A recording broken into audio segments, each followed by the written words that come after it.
with demand expected to come back, the question remains, does this mean the economy is back on track? Companies now, after experimenting with offshore in places like India, Philippines, and Poland, want to bring those jobs back. We invest in the U.S. We're the biggest exporter in the country. In the cycle we're in right now, we're creating jobs. From Radio America, it's Neil Asbury's Made in America, the show that explores American industry, large and small, and promotes American-made products everywhere. Put Neil Asbury's Made in America to work for you. A very big welcome to you today. I'm Neil Asbury, together with co-host Dr. Rich Rothman. So, Rich, a lot happened this week. A lot of things that impact our economy, our prosperity, our jobs. But let's start off by talking a little bit about infrastructure, because we're going to have a great guest here just in a moment and go into this a little bit further. But President Biden says they got a deal. They got to deal with this bipartisan group of senators, which, quite honestly, I loved it. I even loved looking at the picture. Lisa Murkowski, do you like that part? No, she was there. You know, she was there right in the back. behind him. She was smiling. She looked very Democratic. Oh, Democrat. I'm sorry. But I really do. I really admire and like the senator from Arizona, Samina. I mean, do you see her dresses and her outfits? I mean, it's just absolutely, it's great. Do you want to talk about that, Neil?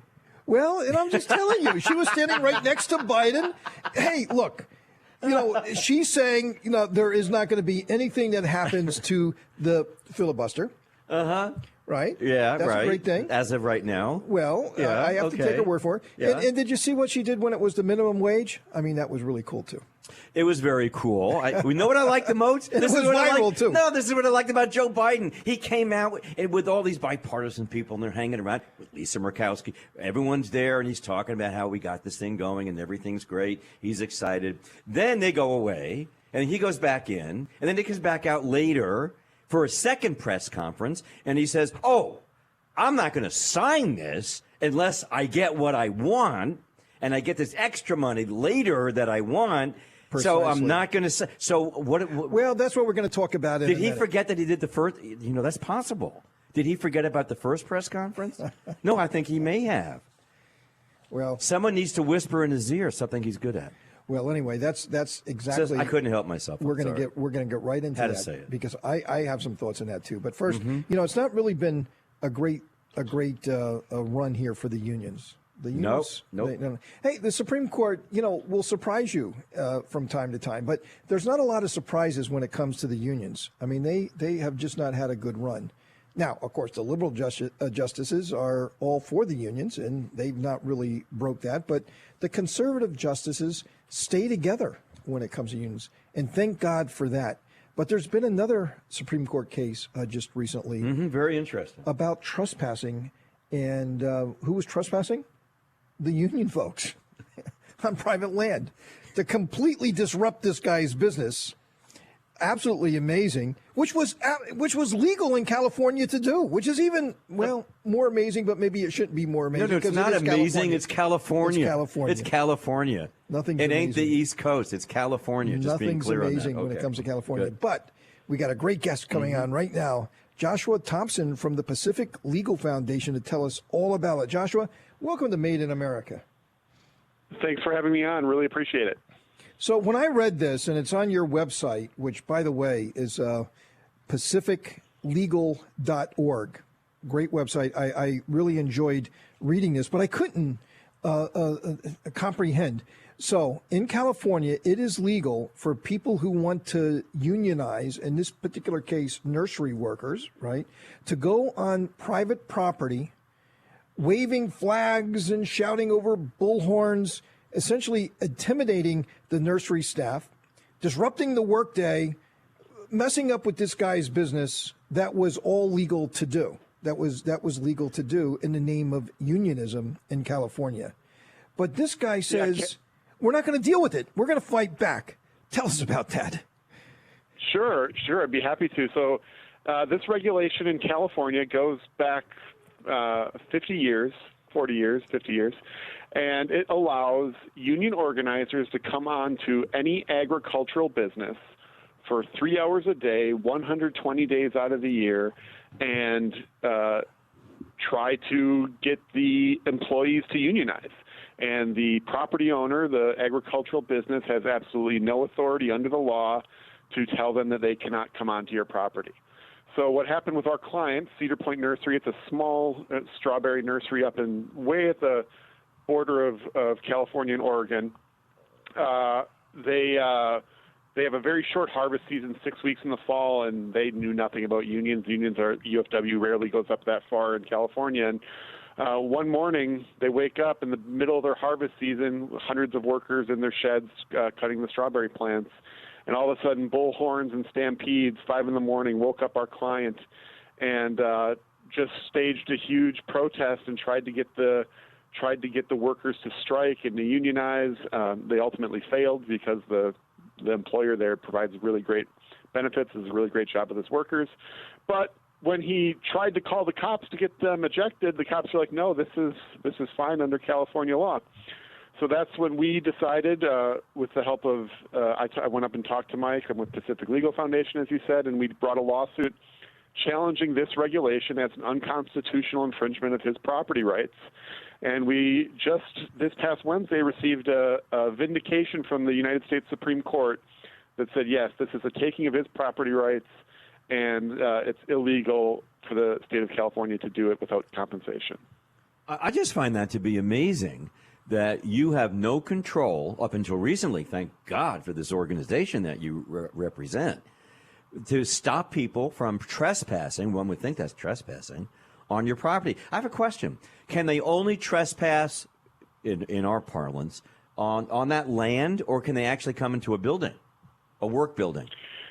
They can. There is some limits on where they can go, but it's vague enough to essentially allow them to dictate where they're going to stage the protest. It's where workers congregate in the mornings during lunchtime and in the evenings after work. So there's these 3 1-hour segments during the day where, quote, workers congregate. So it's very broad. We did allege that their actions, or at least my client had alleged in a separate action that I wasn't part of, that the UFW overstepped their bounds under the regulation, but the California Agriculture Labor Relations Board disagreed and said, no, what they did was perfectly fine, and dismissed that. So they went right into the buildings, right into the sheds where people were working with bullhorns, and the California board said they had no problem with that. And so what happens now? I mean, how many companies will benefit from this ruling in California? Is this a big problem out there? It is. I mean, this regulation has been used hundreds of times. When we filed this lawsuit, just in that year alone, I think it was used. The UFW had used it 60-some times. So yeah, the United States Supreme Court said that this is a per se taking under the Fifth Amendment, violates our client's constitutional rights, and we are entitled to enjoin that law. Now, California, the ball is essentially in their court, what they want to do. Theoretically, they could enact some different scheme that paid our clients for the right for the union to come onto their property. They could do that, and what that monetary value of that easement to come onto the property is remains to be seen. Or they could do the right thing and just repeal the regulation and say, no, the union these days has a myriad of ways to contact workers. They don't need the right to come onto private property in order to proselytize and to disrupt business to recruit members. Again, there's such an erosion of civil liberties and laws and protections, and we seem to be eroding so much, particularly this last year when we were deciding who shall exist and who shall not exist, what's essential and what's non-essential. A company that you've had for 40 years in the family is no longer essential, and therefore the government is going to make you go out of business because it's for the greater good. It's because everyone has to be, feel good about this. So we're going to shut you down while the big business, Amazon, other Walmart and so forth, they stay in business. So it seemed like this just goes along with the whole left-wing concept of, big government can tell you what to do. And you just, as a libertarian, I think you'd have to be astounded by this. Yeah, and believe me, PLF, where I work, has brought a number of lawsuits challenging various COVID shutdowns and represents a lot of businesses that have suffered under these tyrannical regimes that are preventing businesses from earning a living and preventing individuals from their basic rights as Americans. But yeah, this is another example of California telling property owners that we know how to use your property best, and we can take your right to exclude unwanted third parties away from you and don't have to give you a dime. And we battled this case for 6 years, and to finally get the vindication from the U.S. Supreme Court, it's quite thrilling and quite humbling. It's been a long battle. Well, Joshua, I mean, well done. Well done. I love it. That story is absolutely heartwarming. Hey, look, the good guys do win. And, boy, I wish you so much success. You're doing an incredible job on behalf of American entrepreneurs and business owners. Keep it up. We need you out there in California. Joshua Thompson from the Pacific Legal Foundation. Thanks, Joshua. Thanks for having me on, Neil. Coming up, Dr. Rothman and I are going to talk about space. Rich, there's a lot of stuff going on in space these days. We got to talk about that. Talk about the ultimate frontier of entrepreneurialism. It is space. Stay with us. Made in America.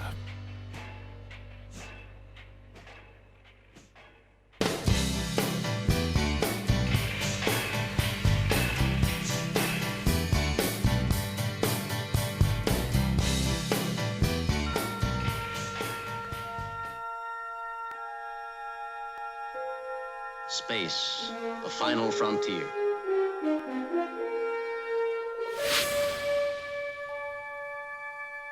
These are the voyages of the starship Enterprise. Its 5-year mission, to explore strange new worlds, to seek out new life and new civilizations, to boldly go where no man has gone before. Rich, I mean, this is absolutely incredible. I mean, if you read what was happening this week, and about a big balloon going to the edge of space. A Florida-based company, Neil. Florida-based company, Space Perspective, is doing it. And for $125,000. $125,000. Hey, that doesn't sound too bad. I mean, hey, look, it's and a lot you get of a money, drink. You get a drink. but it's not They'll like give you a drink. It's not like what you hear from some of these other expeditions. I mean, but they're getting in. I mean, Bezos has got his thing going on. He's going up soon with his brother. He's taking it. I hope maybe he doesn't like his brother. I don't know. But he's taking his brother, and he's taking other people with him, and they auctioned it off for charity. I will say that. $28 million was the ticket to go into space with Jeff Bezos. And so $125,000 doesn't sound that too bad. No. You get a lifetime Prime membership. You get that. He threw that in. He thought that was very, very equitable. Well, that sealed the deal for me. Absolutely. You get 24-hour delivery anywhere you want to go. And Elon Musk, I mean, he's got it going on, right? I mean, he's my hero. Yeah, and what he's saying that he's going to die on Mars. I mean, that's going to be his ultimate end game. Yes, he might. But the Chinese are in on this too. They've announced this week that they are going to have a manned mission going to Mars by 2033. Yeah, this is very exciting stuff. We're having a good time to Mars. This is I'd go. The Chinese? Wait a minute. Would you go if you had the opportunity? And it's a couple of years down the road, so we actually don't blow up. But do you think? Well, would you take the shot? Would you take the shot? Would you go in space? I want to be. Would you go up and down? Would you go in space? I'd go up and down. Would you pull a John? Hey, but I want to be here with my grandkids as long as I can be here. And so going to Mars and never coming back, I don't know if I could do that. It really is probably going to be a one-way ticket. But space isn't that far up, right? To get outside the Earth's atmosphere. No. Let me explain. The Space Perspective balloon goes to 125,000 feet. That's the edge of space, and you'll be weightless. Fairly weightless. It's going to be a lot of fun. For $125,000, which is definitely more than my bar mitzvah was. I will tell you that. So, but you know how long you get to stay? I don't know. I haven't seen the details. Oh, it's incredible. But Virgin Galactic stock did really well this week because the FAA gave clearance for liftoff into space for, the passengers to do that. So this is really, really exciting. So let me ask you this, Neil. This is exciting stuff. This week, we're also releasing the UFO reports from the federal government. That's out there. That's floating out there. I hate to say that, but it is. All right? That's happening. Virgin Galactic's going into space. We have Space Perspective right now. So, and we have Bezos doing his thing. So let me ask you a question. Do you think we're about to find out about aliens? Neil, do you believe in aliens? No. The stuff these military pilots are showing. We're seeing it everywhere on TV right now. No. Do you think? Do you? Well, yeah. You do? Yeah. I don't think Oh, we're come alone. on. I don't think we're alone in the universe right now. I think Do you know, believe in Bigfoot? You believe in the Loch Ness Monster? There's a big difference between Bigfoot, which, by the way, where's Nikes? That was on on one of the pictures. No, I don't believe in Bigfoot, but do I believe there could be people in outer space? Absolutely. I'll bet people listening In to outer right space. now believe there's people in outer space. But have they come here? No. You don't think so? Then what are these military jets finding? What are they looking at? Because it's very intriguing with some of the evidence. Well, you know what? Let me just jump for a second, and we have a really cool soundbite. Rod Serling, you remember Rod Serling, Twilight Zone? Oh, sure. One of the most incredible episodes of the Twilight Zone was, and I know people out there know this, To Serve Man. Wow, that's a good. The aliens come here in the story that he wrote. Aliens come here, and they come here with the moniker of To Serve Man, and everyone thinks, wow. How nice of them. They're thousands of years ahead of us technologically, and they're probably very gentle people, and they want to help us, and they want to, give us transistors and convert from tubes to all this wonderful stuff that could happen back in the 60s. Except it's a double entendre, and it's ironic. And listen to this soundbite, and I think you're going to catch on. This is flight number 914 from Earth to our planet. We will be taking off in 3 minutes. Mr. Chambers! Mr. Chambers! Don't get on that ship! The rest of the book, To Serve Man, it's a cookbook! Going back to the whole space thing. I threw you off. Now, I could kind of get my mind around that.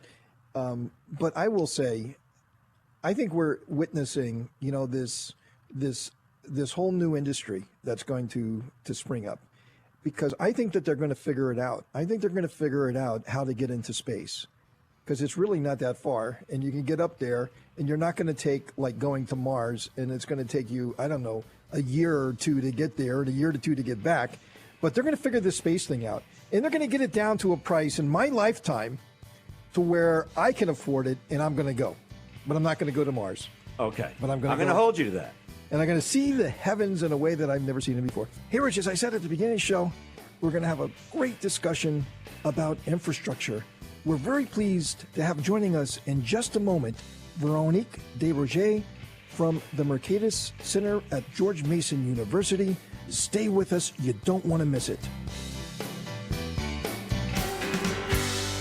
Made in America.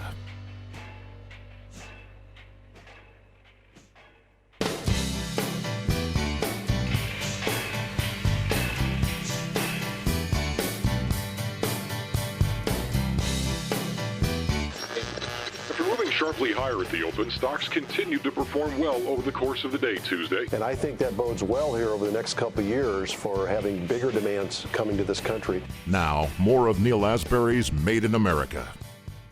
Welcome to Made in America. I'm your host, Neil Asbury, together with co-host Dr. Rich Ruffman. Hey, Rich, I really enjoyed talking about space with you and UFOs. I think it's very exciting. I really do. Fun. You have always been the conspiracy guy. Well, because I'm a product of education in the 70s. I can't help it. I'm not surprised that you and UFOs would be... No. You know where that comes? Let me tell you that. Growing up as a kid, and the U.S. was getting into the space race against Russia. So it became part of the fabric of everyday life. We were all excited. We kept blowing up rockets all the time. The Vanguard rockets got about 4 feet off the ground and blew up until we got, the whatever it was, the Army rocket, Redstone, Mercury Redstone rocket worked. And it was very, very exciting to watch that because you remember post-World War II, the atomic era, a lot of science fiction. A lot of science fiction came out, and UFOs were very much in vogue in terms of seeing them, talking about them in the 1950s. Oh, it's always captured people's imaginations. One of my favorite Howard Hawks has filmed is The Thing from Outer Space. All the crazy movies that's been made. Yeah, Jim Arness, he played the Thing. He played the big guy, and then he went out and he got a horse and got on to Gunsmoke. But so it's very, very exciting. So when all this stuff is happening, I'm jazzed about it, man. That's the future. If we don't get out there and see what's going on, we're never going to learn about us. Well, apparently we are out there. We will learn about we are us. now in a space race with China, right? Because we're in a commercial space race. They said they're going to get to Mars by 2033. Yeah, but what's cool about this whole thing, and I just love Musk with this, is that the commercial side, the private sector, this is not like the 50s and 60s. It's all the private sector. It's the private sector that's going to figure this out. And they're going to make money, and that's when space is really going to open up, and we're going to get warp speed in space. We're going to figure that out. Star Trek is here. Just saying. American entrepreneurialism, an incredible, powerful force. Yep. Hey, I said we're going to talk about infrastructure and what's going on with that. I was happy to see the bipartisan, the senators, the 21 senators coming together and having this, and President Biden going out and saying we got a deal. But it's that subtext that got me very concerned. And we're going to talk about that right now. We have Veronique de Rugy, and she's with us. She is from the Mercatus Center at George Mason University, a great organization. We've had folks from them join us in the past. Very enlightening, and we're very happy that Veronique is with us right now. Veronique, welcome to Made in America. Thank you for having me. So, the fine print, and the thing that really bugged me, I was on a flight yesterday from LaGuardia down to South Florida, and I'm there working on my computer, and someone had the television monitor on one of the seats, and they had CNN on, watching CNN. I never watched CNN, but anyway, it was there, and they were talking about this, and in the subprint there, it kept coming up, that Biden will not sign it unless he gets everything else that he wants. Right? Kind of invalidated what he said earlier. So a little confusing. So what did they just accomplish? Here I went from this, wow, they really got something done, to maybe they didn't get anything done. So tell me, what's going on? So I have no idea. I mean, seriously, this is not what you want to hear from your guest, but I was stunned. I actually read only that news this morning, and I was like, what? And I was kind of, because I was like you, it was kind of like, okay, I don't like government spending, and most of infrastructure should be done by the private sector or the state and local government, or really the private sector. But if they're going to be, blowing money, I'd rather it be on something like infrastructure, even kind of some widely defined, than new entitlement programs like paid leave and child allowance, and so I was kind of like you. I was okay, and that probably means that Biden's going to be able to get this, but he won't be able to get the rest of his agenda. And he comes with this statement that actually this great work on bipartisan support he's not going to sign unless basically they pass through reconciliation all the rest of the crap, really, that they couldn't get through the regular process. And it's that other stuff that Democrats, center-left Democrats like Joe Manchin and Senator Sinema said they didn't want to do. And it's effectively, it basically renders the bipartisan effort totally moot, because two things can happen. So either they're going to be getting Manchin to cave, right? And because they need 50 votes for this, if he wants his bipartisan support bill. But it's also possible that the Republicans, who were only going to sign on to a bill that they didn't like in the name that actually the rest was going to go somewhere else to die, may not even sign on to that package. So at the end of the day, I mean, we don't really know what's going to happen. I think it's likely that nothing is going to go anywhere unless Biden kind of drops this requirement, but we'll see. Well, I think you're right. I mean, I heard that. Like, did he not remember what he did earlier? Which is, I mean, unless he had his little, cheat sheets on his lap, he wouldn't know. I mean, Mitch McConnell came out late yesterday and said, we've been hoodwinked. We got hoodwinked. We all agree. I got people to do this, and we got hoodwinked. So that's not a great way to say bipartisan. That's not a great way to move forward with a sense of embracing both sides of the aisle. I was stunned to hear that.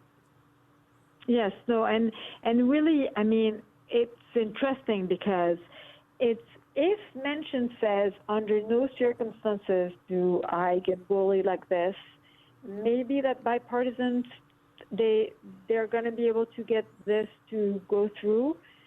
But if the Republicans see that Manchin may cave and actually, just in order to get the bipartisan stuff, just feels he has no choice but to pass the rest of the agenda, they may just not sign on to it. If I were Joe Manchin, I'd be pissed right now. I'd be extremely pissed, and I would be considering making tons of serious big asks to the Republicans to switching party. But because, I mean, effectively what the president is doing is not so much stabbing the Republicans who have actually participated in this bipartisan bill, but it is really backstabbing Manchin and Senma. Let's follow up on that, because that's also a big part of this story. We're with Veronique de Rugy. She is with the Mercatus Center. We still got a lot more to talk about. Stay with us. Made in America.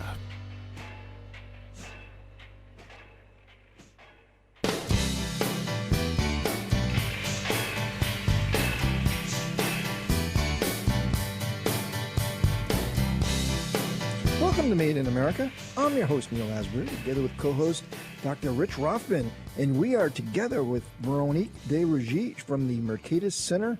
A lot to talk about here, talking right now about the infrastructure bill, or maybe not the infrastructure bill, if I guess Nancy Pelosi came out really fast and said, look, they're not behind this thing at all. It's all a sham, and unless we get everything else that we want, which is trillions and trillions of dollars, which has nothing to do with infrastructure, by the way. Exactly. Nothing to do with infrastructure. And by the way, Veronique, in this wish list is climate change, the Green New Deal. I mean, completely a takeover of the energy market and redefining what American energy is, setting us back a generation. I mean, we are an energy independent country. At least we were under President Trump. We were an energy exporter under President Trump. Yes, all of these other sources of energy are great. Let them compete with the free market. They will be developed much faster if it is a free market. They will be much more competitive if it is a free market. And hey, look, electric vehicles are making some great inroads. Why? Is because we're getting it done in a free market in a way that makes the products good, and they're getting better, and the batteries are getting better, and you got all kinds of options. So the free market's working, and if electric energy and electric cars are meant to be, they're going to happen, and they're going to happen in a free market. They're not going to be forced upon us.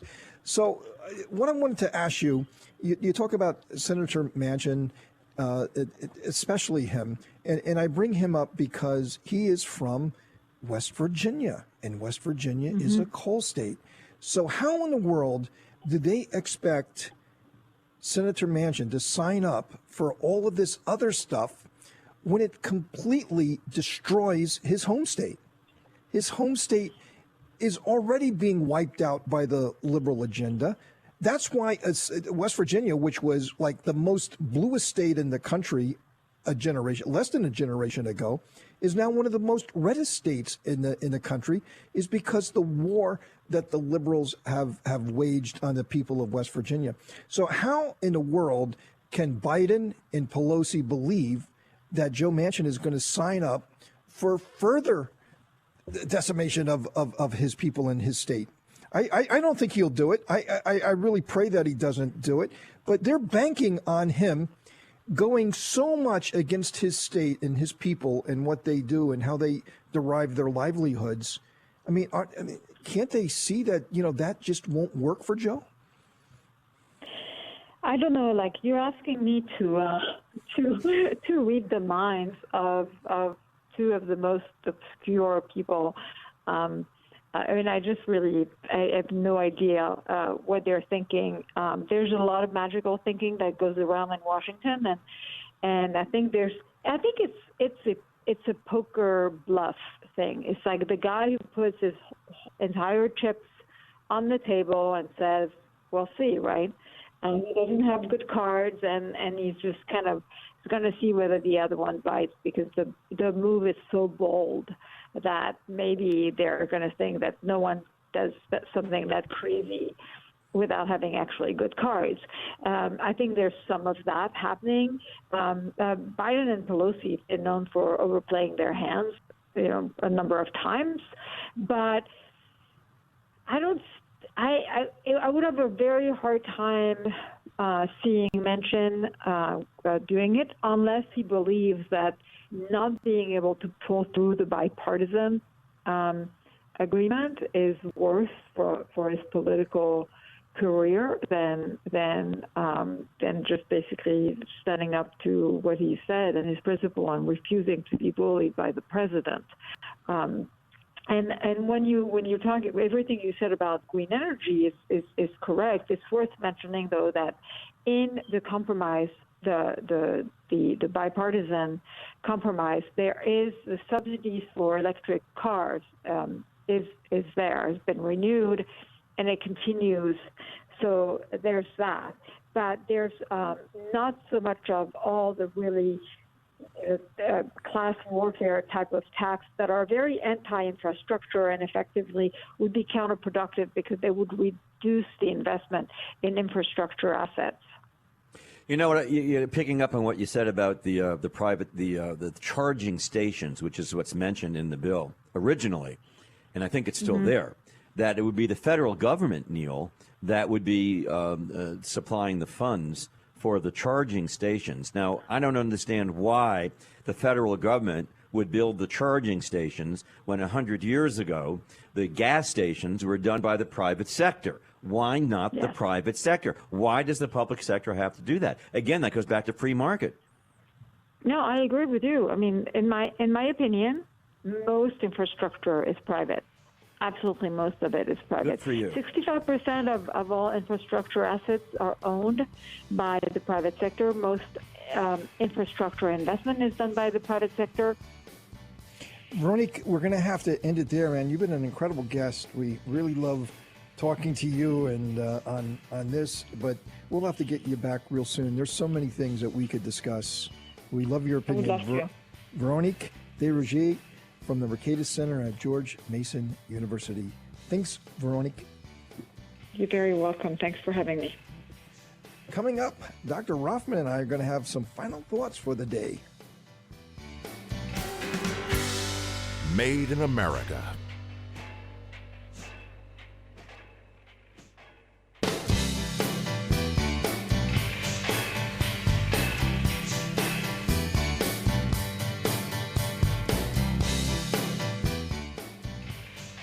Welcome to Made in America.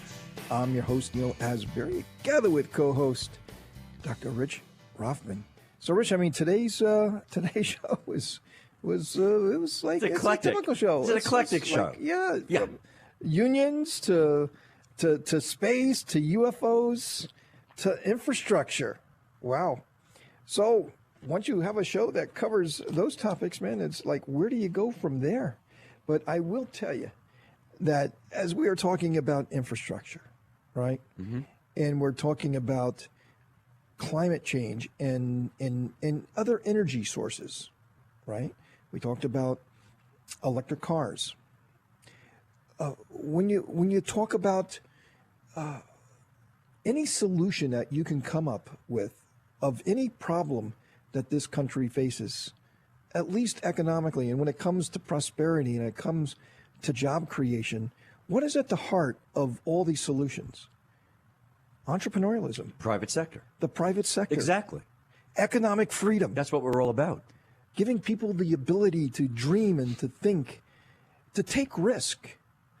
To go where no man has gone before. There you go. And if we're talking about who's going to get to Mars first, well, the Chinese have said, we're going to get there first. This is going to be a China government enterprise that they're going to try to get there. Wouldn't it be so amazing that, and it will happen, that we obviously will get there first, but it'll be because of the private ownership. It'll be because of entrepreneurialism. It'll be because of visionaries taking a risk. Well, and putting it all on the line. Now, we talk about that from an Elon Musk perspective or a Jeff Bezos perspective, but we're doing that every day. Millions and millions of Americans are putting it on the line. Maybe not in such a dramatic fashion, but the impact to themselves personally is even greater in putting so much more at risk. That's happening every day in our country, Rich, and that's why America will continue to be in the leadership role in all of these areas. Well, I find it very, very interesting, and I love it, that when you look at guys like Elon Musk, you look at guys like Jeff Bezos, you look at the Virgin Galactic folks, and others that are involved in it, including the Space Perspective folks down here in Florida. It takes lots and lots of money to do this. So it's a wealthy man's game. It's the private sector game. It's the entrepreneurs who are really taking the lead. Well, you're talking about space. But they're grounded in the concept of business. And they're realists, but they're dreamers. And I think that's the unique thing about the United States. And I think that's why, as you pointed out earlier, space travel is becoming a reality. It's not just a pipe dream. It's real. I mean, you understand. But they all started, but all these people started. Richard Branson from Virgin, right? Yeah. And then you're talking about Elon Musk, you're talking about Jeff Bezos, and whoever else gets in that game. But I can tell you from their perspective, they all started, they were bootstrap entrepreneurs. Exactly. They were bootstrap entrepreneurs. They were not always like that. No. They started very humbly. They put it all on the line. So that's what I'm saying. But they were dreamers. They were dreamers. And that is what's leading this charge, right? That's what's leading this charge. Isn't that so incredible? And if we allow that same thing to happen in infrastructure, we're just talking to Veronique de Rugy from the Mercatus Center, let it be the private sector. The private sector can fix all of this stuff. When it comes to green energy, leave it to the private sector. They will figure it out, and it'll be a better product at a better price that's affordable and faster than the government will ever be able to do it. And it won't take our tax dollars. We could spend it on other things that we need. Well, I think that's very valid. It also, what you're saying, and not just faster, it'll actually get done, and they'll have schedules. And that's how business works. Businessmen and women understand how to go from start to finish because they're used to making a profit. They have to make a profit. They have to build a product that works and develop it from that concept. So I think it's absolutely spectacular that it's the private sector that can handle all this. What's very interesting, and we should follow up on a future show, that why is it not that we don't talk about clean coal technology or clean fossil technology? We don't have to throw away an abundance of energy that we're so lucky to have in the ground in the United States.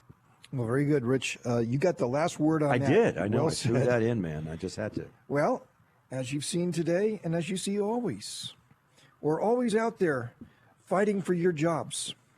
Join us again next week for another adventure of Made in America, where Rich and I will have a discussion that I promise you will be fun, enlightening, and hopefully will inspire you to become an entrepreneur, small business owner, a risk taker, an inventor, because you are the folks that have built and will continue to build this country to be the best that it can be.